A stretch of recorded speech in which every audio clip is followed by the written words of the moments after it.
Peace and blessings, everybody. This is a impromptu. I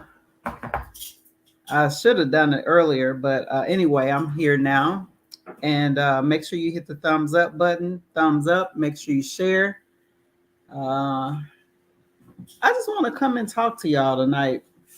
I'll probably put the link in the chat too to see if any of y'all want to come on with me to talk about this. But yeah, hit the like button and share. But I'm really I'm not gonna say I'm confused. I'm not confused. I know exactly what's going on, but I think that it's beyond disrespectful. You understand what I'm saying? It's really beyond disrespectful that the Biden administration, out of all the things that Black people have been pushing for, have been demanding, and again, this has been over a span of years. Particularly this year, I wanted to talk about reparations. My husband is a part of a reparations organization that was founded in 1987. And I have been watching him do a lot of work along with others across the country to push for reparations for descendants of enslaved Africans here in the United States. And there's plenty of Black folks that's been organizing, particularly the millennials and younger, have been organizing around student loan forgiveness, all types of things. And the Biden administration has not acted on any of that, right? In fact, as the president, he actually said, don't expect much from him around the conversation on reparations, even though reparations was one of the priorities for the Congressional Black Caucus. Appreciate you all coming in. Shout out to the Facebook crew, all the B1 family, and everybody. Check in what city and state you're checking in from. Let me know. Hit the like button and share. Just want to have a grown people conversation tonight. And I actually will invite some of you all on. I might share the link for you guys to join me up on the panel, create a panel with some of you all to have a conversation about this. But I have to say that it's extremely disrespectful of the Biden administration to use racial equity as the reason why they are giving out free crack pipes to people. And I talk about this from a very personal place. I am a childhood survivor of the crack era in this country. And one of my parents was addicted to crack cocaine for many years. So I actually did not grow up with either one of my parents, and the other parent was incarcerated.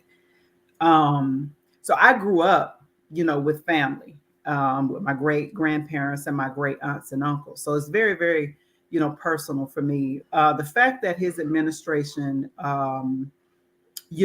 decided to, of things to advance racial equity, decides that they want to give out crack pipes. I think that's so disrespectful, especially when I don't know a single African American that actually has been advocating for crack pipes.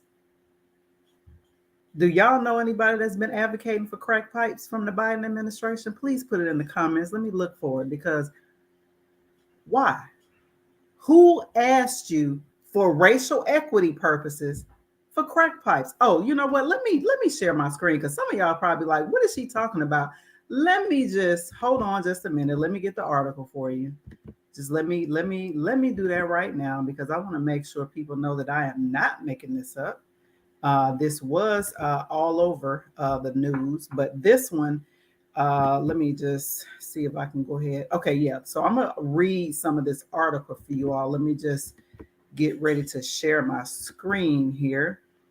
In the meantime, you all hit the thumbs up button and hit the like button and share.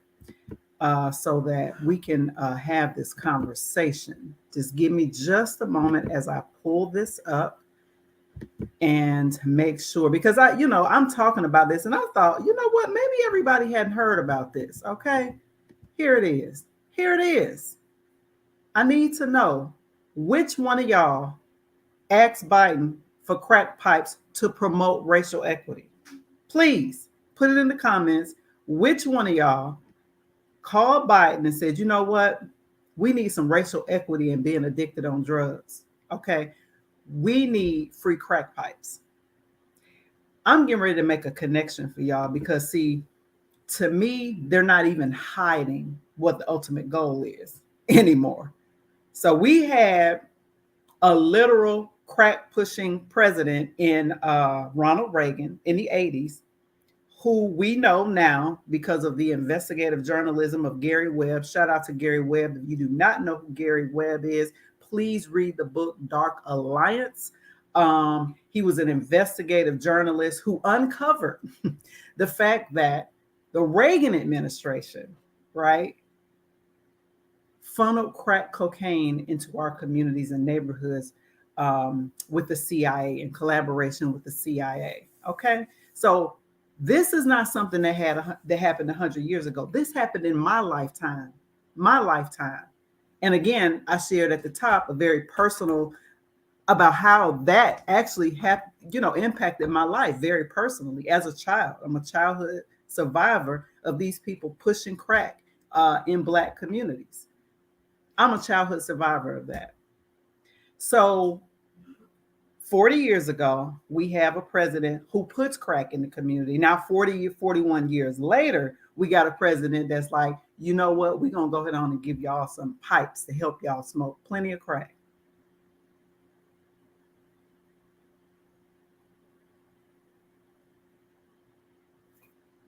Okay. So you all see this article. All right. You all see what's happening here. Am I right? I just want to make sure y'all can read that. Put it in the comments if you all can see that the Biden administration is handing out crack pipes to prevent infection and promote racial equity. Because let me go back to the comments because I wanted to see which one of y'all, because maybe somebody, I don't know. Maybe Black people did ask him to promote racial equity. They asked for some crack pipes. I don't know. Did any of y'all ask for crack pipes? Let me see. Yeah. So, I'm offended. I am highly offended. Thank you. I'm glad. Okay, yeah, I'm glad that you all could see this. So 40 years ago, President, 40 years ago, we had President Reagan, who, yes, the CIA pushed drugs in the Black community. Again, I am a childhood survivor of that. I'll be 41 years old this year. I'm a childhood survivor of the crack epidemic. I lost both of my parents because crack cocaine was pushed into our community.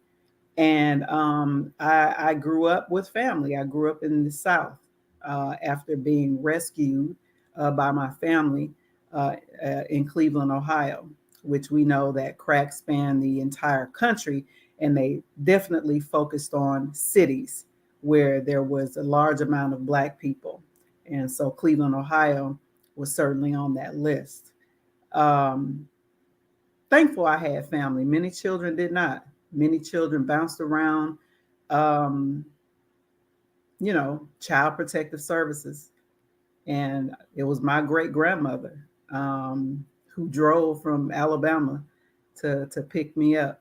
And she was already well into her 70s, raising another little baby. I was 4 years old.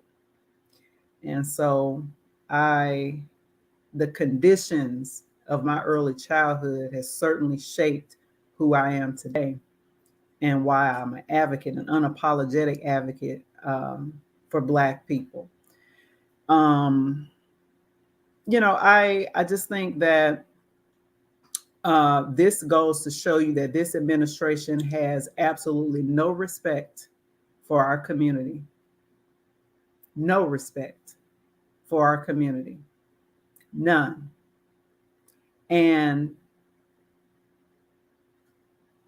I'm going to have a hard time dealing with other Black people because I know it's coming in 2024 who tell us to get out and vote for this person again. I'm going to have a real hard time with them because out of all the things that we've asked for, he's delivered nothing, including for the black bourgeoisie, their coveted voting rights. That's what the black bourgeoisie has been fighting for, voting rights. I'm not against voting rights. I mean, yeah, okay.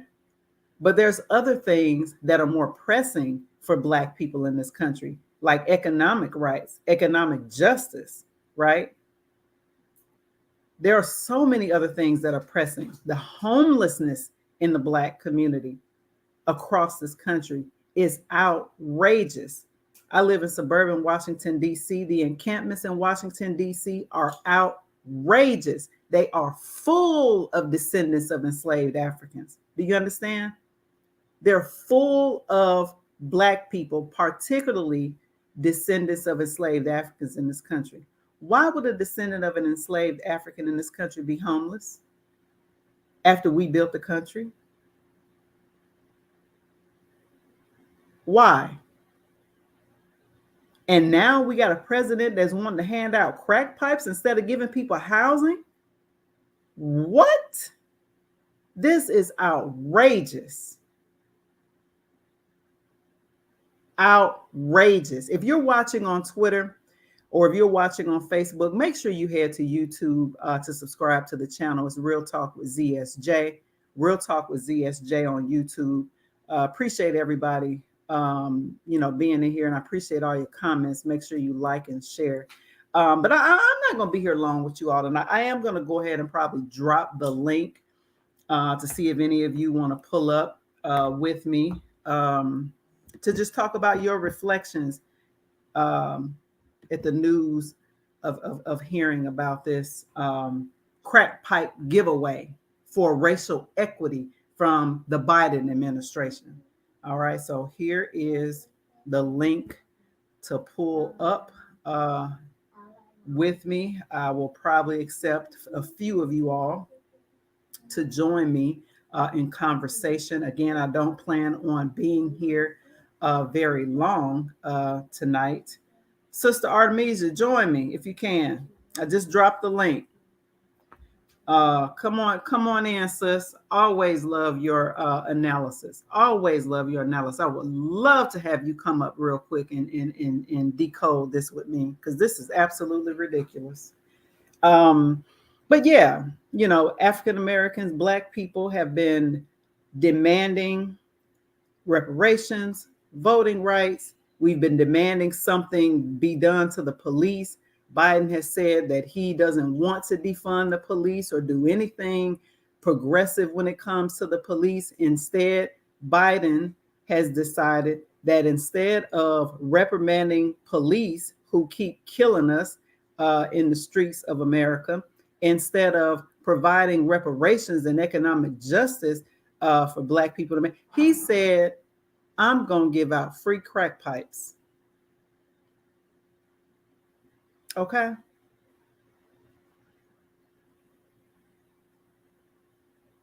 If y'all cannot see through this, they're not even hiding. They're not even hiding how they really feel about us. To promote racial equity, I really would like to have a conversation with whoever asked them for crack pipes to advance racial equity. I would like to have a conversation with whoever has been in talks with the Biden administration on behalf of black people and said, you know what will really help racial equity? Do you know what will really help racial equity, sister or brother? Crack pipes. That will really promote racial equity. Now, the only rule that I have if you're going to join me is that you have to have your camera open. Even if you just turn your camera open for a second, I just have to make sure that I'm dealing with a real person. Y'all know how it is. It be bots and stuff. Okay, all right. I just want to make sure, because it be bots and I ain't got time for that. But I'm going to bring in some family members here. Welcome to the stream. How are you, Ricky? Can you hear me? Yes, ma'am. I'm doing well, doing well. Good. I'm glad you decided to join me, Jacqueline. You're welcome as well. Um, just tell me, Ricky, what did you think upon learning that the Biden administration wants to fund programs to give out free crack pipes?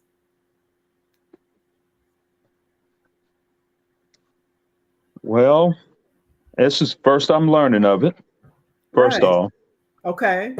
Secondly, I think they're trying to probably appease what they perceive as an issue, but that's a when you think of it, that's you're not dealing with the issue. You kind of throwing a little bit of gasoline to the fire, if you will. And I I would understand agree. the whole back in the day they used to hand out needles so AIDS wouldn't get spread. I understand all what but right now, like you Right. said, there's other things that are needed. So, but the appearance is that the help is coming out. But this probably just a fraction of dollars. But just to throw it out there as I'm helping the community. And That's so not the type of help we need, though. I mean, a lot of people wouldn't even be on drugs if they had an opportunity to have a high paying job. If we had economic justice, if we had structural inequities taken care of. Like I said, I don't know where you reside, Ricky. Are you in the United States? You're here, right? In the United States? I am. Yeah. So, like I just said, I'm in suburban Washington, D.C. I do not live in D.C. proper, but anytime I go into the city, the homelessness encampments are full of people that look like me and you. And I can't help but think about that when I see this president and this administration use the words racial equity in the same sentence with crack pipes. I got a Well, problem with that. that's the political correctness of today. I mean, racial equity. I mean, maybe they trying to, because they had an opium problem. Let's go back to the opium problem. Mm-hmm. First, when there was a crack issue in our community and everything previously, Right, it's their problem. It's their little, but when it spilled over into their community and then it involved them and opium took over their right. community because predominantly what type of problem that is, Mm-hmm. then ultimately now it's a pandemic on their Right. part. That's the name that, and we understand that it's playing with words and, dealing with, and me personally, And somebody pointed out they did it during Black History Month too. Ain't that something? That's uh, so disrespectful. I mean, I'm disgusted. I can't even hide it. I understand what you're saying in terms of, they're looking out. I guess if you're gonna be on crack, you should be healthy and be on crack. But I'm just shocked that so many things on the list was before that would prevent people maybe from self-medicating. You understand? but here's my stance on it. I mean, if we don't wake up and understand how politics work and really realize what's going on in this political arena, when you think it's bad now, I mean, we can only imagine what's going to happen in the future. I mean, I'm just keeping it Yeah, real yeah, because I mean, until we started watching these politics, why can't Obama do this or why can't Obama do that? Well, you got to mhm, understand politics. I right, mean, he can only do what he did put to a certain extent. And then when the power was lost, when the House was lost, or when he didn't have control no more, a president is just in there sitting there.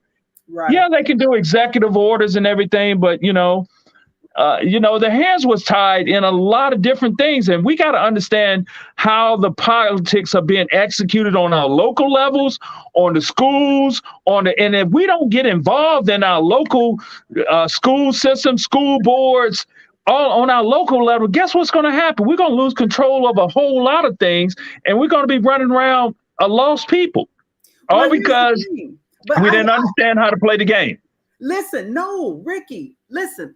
Okay, so professionally, my husband and I, we do work professionally in the advocacy realm. I have been in the White House before when Obama was there. I have been in the House of Representatives. I have been in the Senate. There are those of us out here where it's literally our jobs to advocate on behalf of the things that we're advocating for. You mentioned the school board. I say that all the time. I literally was at my school board meeting today testifying on the fact that our children actually need support and not cops. So I do this professionally. Just a lot of times is we don't control the media, which is why I started this channel. You don't know that Black people are actually in these halls of Congress advocating for the things that we need. The problem is that we don't have respect from the politicians. They have no respect for us. I just said, you might have came on late, but I said at the top of this,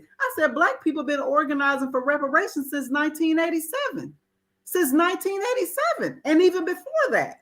Black people have been, and more recently, more groups have come together to advocate for reparations, right? We have been advocating for some police accountability. Biden said, oh, I'm going to give the police more money. It's the fact of it is that those of us who do advocate, people don't listen to us. They have no respect for us. That's what I say. That because you said respect for us. I'm saying, you know what?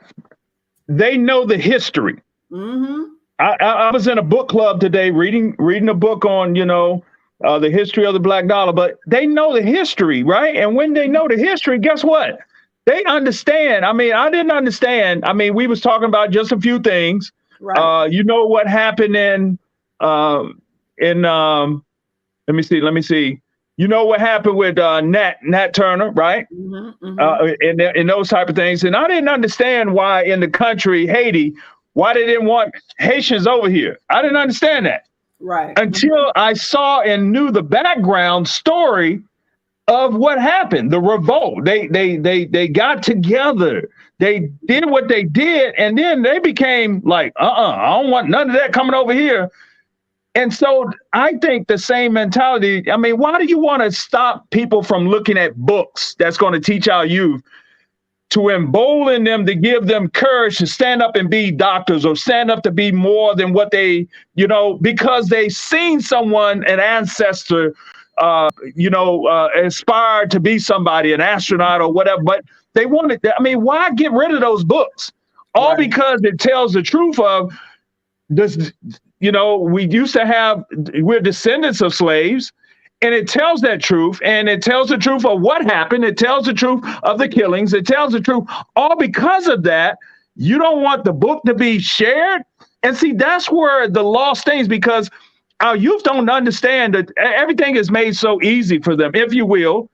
I mean, we've given, they get the PS5s, they got all these things in typical households. Now we know we got the poverty households that might not have those things, or even in the poverty households, they may have those things, which we say, wait a minute, y'all don't even have food and things, but they have the PS5s and everything, however they acquired those things. But my point being is that, our youth doesn't understand what it is to march for equal rights, to that Rosa Parks sat on the bus, that the boycott of not riding the bus for a whole year. Can we ever assemble like that again? Well, I certainly think that we'll have to assemble differently. Obviously this is a new world. A lot of things are becoming much more digital in nature. They even got digital money now, Bitcoin and all this. So we live in a completely different world now. And I think that we have to have some new creative strategies. And I also think one of those strategies, like it was before with folks like Martin Delaney and Marcus Messiah Garvey, I think that for some of us, we may just pack up and leave and go somewhere else where we will hopefully have a better cost of living so that we don't have to be sleeping on the street at night. You know what I mean? Because all I see, unfortunately, is that there's going to be more economic turmoil. Everyone that I have been reading and following when it comes to the economy has been predicting now I would say for the last year, that we will definitely see more inflation and see more economic pain. And do you know, when the regular part of the country have economic pain, what do they always say about Black people? We got the pneumonia if they got a cold. So I'm really, really concerned about our people. And I'm really concerned that this is the type of thing that the current president of the United States thinks that is needed. Does he think that the crack will help us self-medicate and we'll be so cracked out we won't want to revolt? Is that what it is? Because I think that has something to do with it. The whole country gonna revolt once this inflation gets worse, because people aren't gonna have the things that they need. You know what I mean? You're gonna have more homelessness encampments. I really think that has a lot to do with it. You know, Well, because once you give people drugs, they they're not gonna be able to medicating. So somebody just said it in the comment right there, medicate so the people won't revolt. I certainly believe that, because the economic pain is coming, honey. well, in economics, you got to have the tiers, because look what's affecting business owners now. They can't get help, right? Based on people saying that, I'm good right now. I have. So now look, see, you have to have the divides. You have to have the haves and the have-nots for people to, you have to have that. If everybody was good, then who's going to work at McDonald's? Who's going to do this? So the education, I mean, I'm just saying, if there was financial literacy, if people would just listen and pay attention, what about not spending the dollar? What about putting that money to the side? What about waiting and having the discipline of not spending your money? And then we acquire economic power. And that's all that not riding the bus for the entire year did. It gave the people economic power, because guess what? You started messing with the pocketbook. When you start messing with the pocketbook, you will get the people's ear. And I'm one to say they don't care what you saying about what you're going to do, because guess what? When the economy goes down, there's a way to play the money game. Those there in finances understand that when the stock market goes down, I can make money. I don't care. When the stock market go up, I can make money. I don't care. And when you understand money, you understand your economic pain don't mean nothing to me. Because I'm going to make money either way. And that's what people that understand money, that's why they don't care what we say right now. But when you start holding back the dollar, and now you not spending your money because they already know our spending habits. They already have us.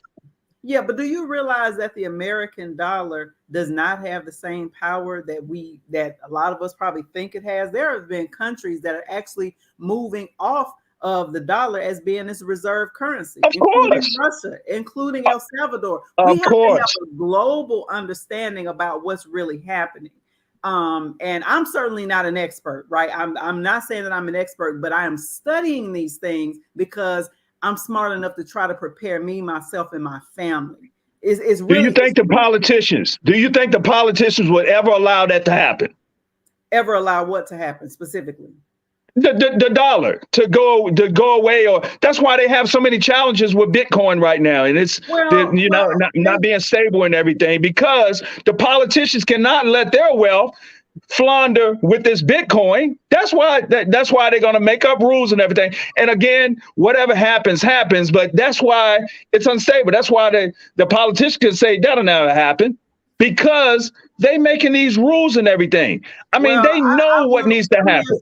Let me answer that question by saying that I do not believe the white man is omnipotent. I think that they are very afraid right now, because if you've been paying attention, Brother Ricky, they have been printing money during the COVID-19 pandemic. They've been printing money like crazy, then flushed all this money into the economy, which some economists believe has actually caused some of the inflation and some of the economic, because they've been trying to keep the boat, from sinking. But the problem is you can't keep doing that. You can't keep doing it. But the boat is sinking. It's literally sinking, and you can't keep printing money to stop it. They literally are running out of ideas.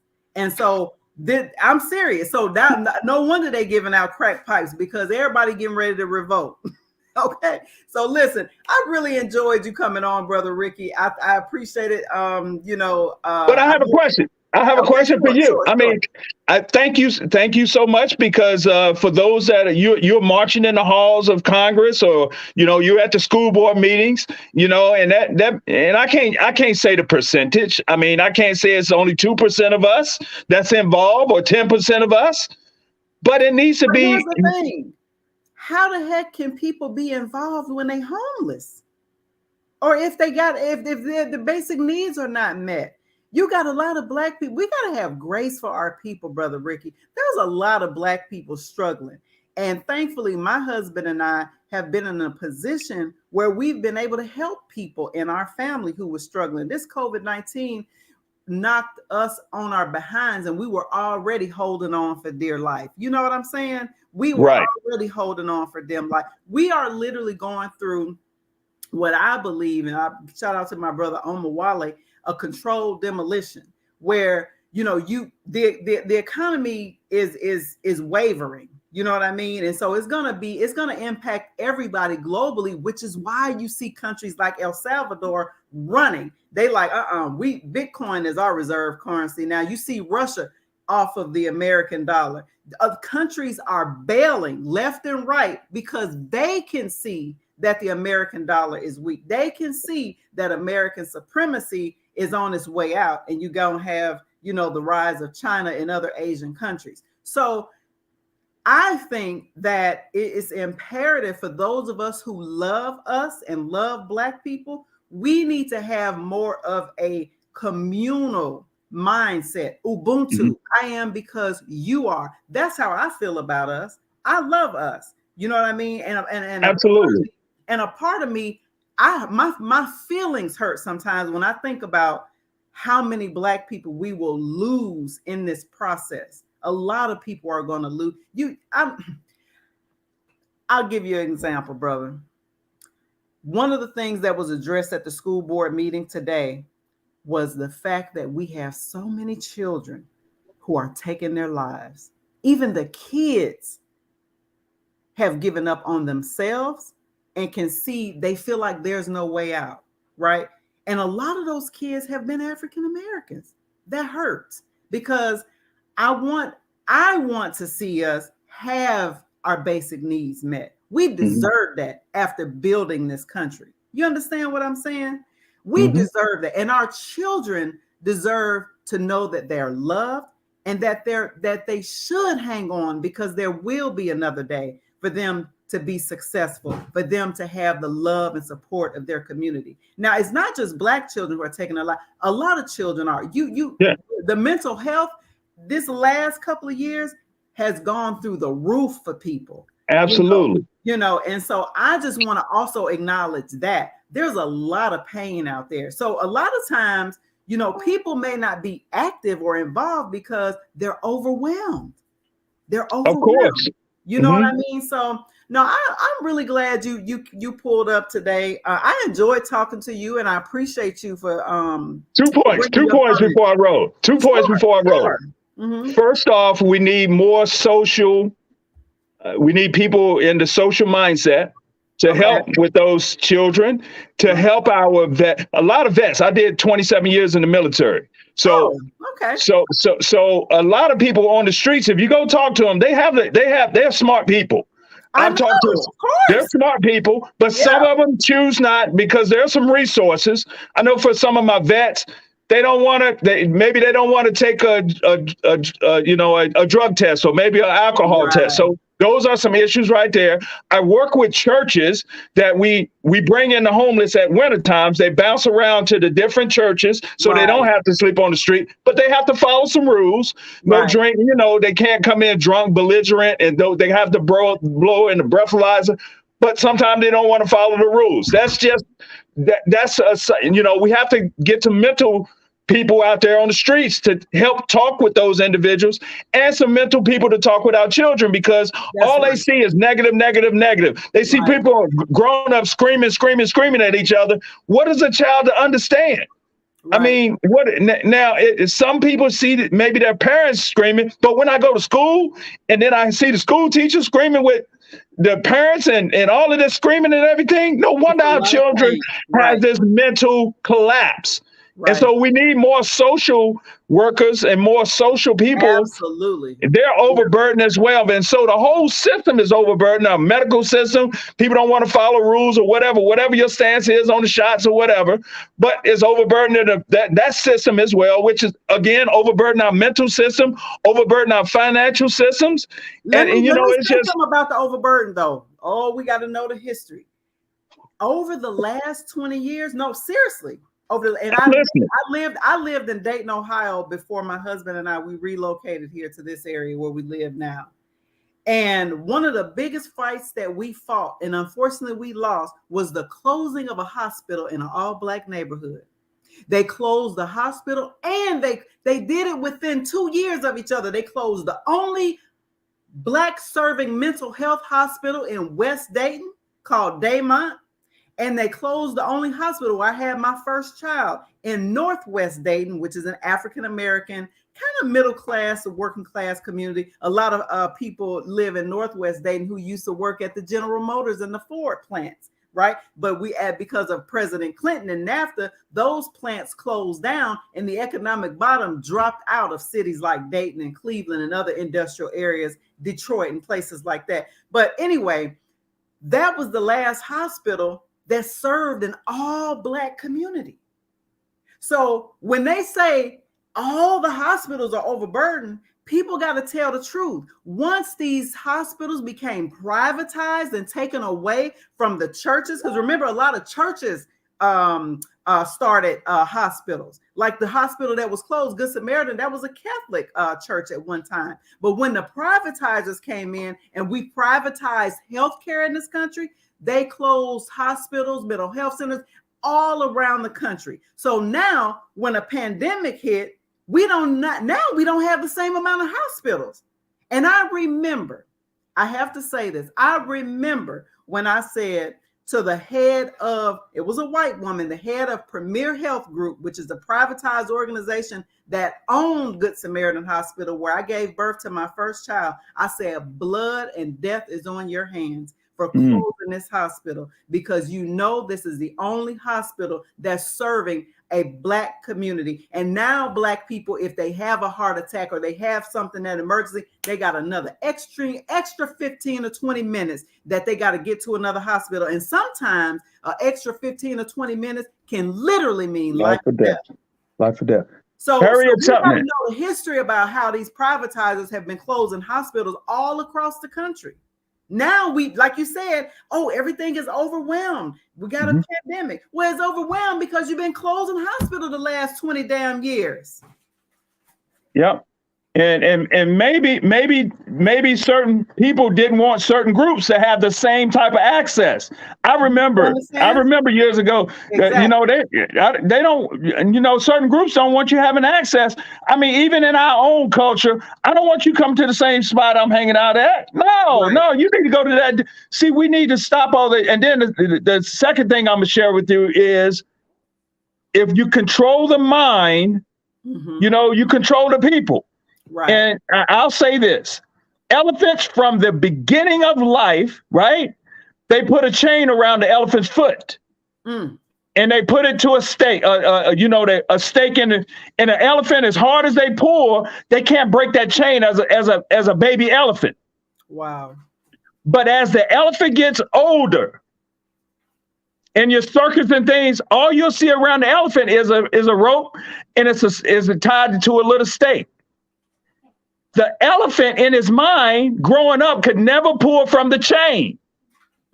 So even as monstrous as the elephant is as an adult, it still doesn't pull from the stake. Only with a rope and a wooden stake is stuck in the ground, the elephant still won't pull again, because his mind is still in shackles. Right. Because it's ingrained in him from a child. And see, that's exactly what's happening now, is our minds are being ingrained with all of these minute things, voting, don't voting, your vote don't count. And then guess what's going to happen? People going to finally not vote. And then the politicians is the only one that's going to put these social programs out here, unless we're going to get some funding from our churches and things to operate these, to open up your own hospitals, to open up their own social groups, to open up. That funding has to come from somewhere.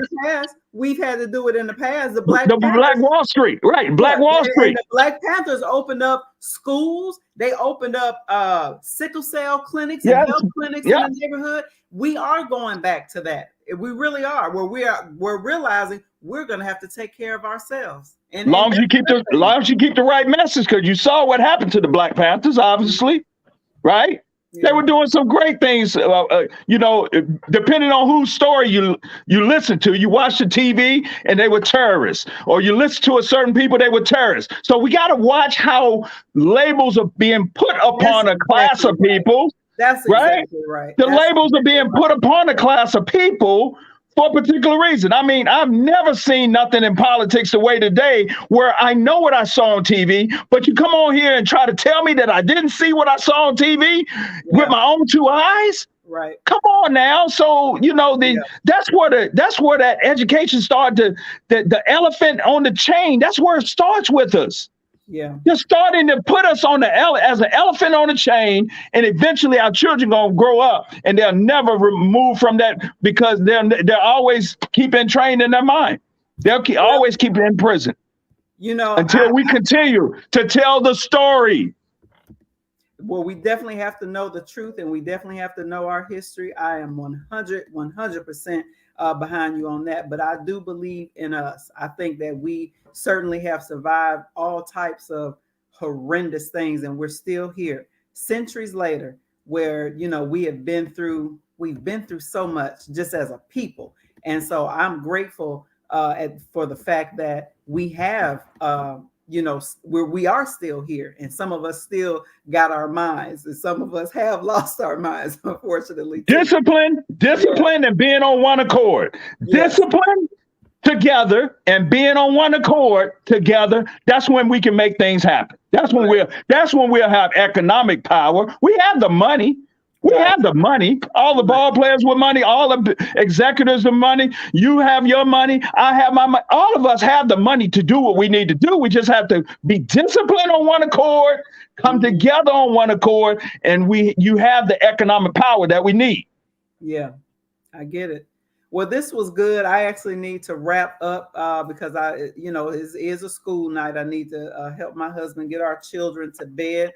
But I had to come on and talk about this tonight because again, as a childhood survivor at the height of the crack epidemic, I was boiling early. I said, out of all the things we didn't ask for, and I don't know no group that's Black that's been lobbying for no damn crack pipes. We've been lobbying for housing. We've been lobbying for student loan forgiveness. We've been lobbying for reparations. We've been lobbying for things, but this what you want to give us? That's the easiest scrap bone that can be thrown, maybe. That's the not easiest. Acceptable. It's not. No, it's not. It's not. Again, and why? Again, that's why you don't see it on the news. That's why it's not going to be shown in high case and put out in the news, because that's kind of like, what? I was surprised when you shared it. What? Because I couldn't believe it. Somebody texted me earlier, and I said, I don't believe that. I said, you better send me an article. They said, in the article that I shared with y'all, I said, wow. But then I started putting things together. Like I said, they're not even hiding how they feel about us or what they think about us. It's not even hiding it. At least in 1980s, they hid the fact. We didn't find out till 20 years later that they was funneling drugs in the community, or it was a conspiracy theory. We know we love to call people conspiracy theories until the government get found out. If it wasn't for the investigative journalism of Gary Webb, people would still be saying it's a conspiracy theory that President Ronald Reagan and the CIA pushed drugs in the Black community. People would still call that a conspiracy theory if it had not been for that journalist. He found the proof and published it. And unfortunately, Ricky, he lost his life. He was said to have committed suicide, but had 2 gunshots in his head. Now, If you're committing suicide, how you get the second one off? Anyway, I'll leave that there. It don't make sense to me. I don't know if they think everybody crazy, but if you shoot yourself in the head one time, you go on. But how you get the second one off? Let's get it together. Let's get it together. Get on one accord, and let's be disciplined, and we can get our economics together. We can do it. I believe in us too, and I believe I believe in that too. You're right. I think that there is some truth to that, but I also think that there are some other creative things that we can do too. And I think we should take different paths. Take the path that work for best for us and our families. And so, I wish you well, brother. Make sure you head over to my YouTube channel and subscribe. I would love to have you back on sometime to talk about these different things that we're talking about. So you Absolutely. Have a good night, sir, and I appreciate good night. it. All right, you take care now. Bye-bye. Well, with that, everybody, like I said, I did not want to stay too long with you all tonight. And so had a good conversation, just with a regular brother. I put the link in the chat earlier for people to join, and so a few people came in, but Ricky was the one that stayed the longest with me. I'll do that more often as I go live on some of these impromptu discussions that I do with y'all. It's actually a wonderful idea I got from my brother Omawali Africa. So make sure you head over to YouTube if you're watching me on Twitter or Facebook. Head over to YouTube and subscribe to Real Talk with ZSJ. You can also follow me on Twitter. There's the handle there. Make sure you also subscribe to Omawali Africa's YouTube channel. There's my baby. She want to get in this shot. So anyway, with that, everybody, I will be back for my regular show tomorrow at 8 p.m. Eastern. And we'll be talking about mental health, particularly mental health and for Black men. So make sure you all tune in Wednesday night, 8 p.m. Eastern. I'm live every Wednesday at 8 p.m. Eastern. My daughter says good night. And with that, good night, everyone. I really appreciate you all tuning in with me tonight. You all have a wonderful, wonderful night. Peace and blessings.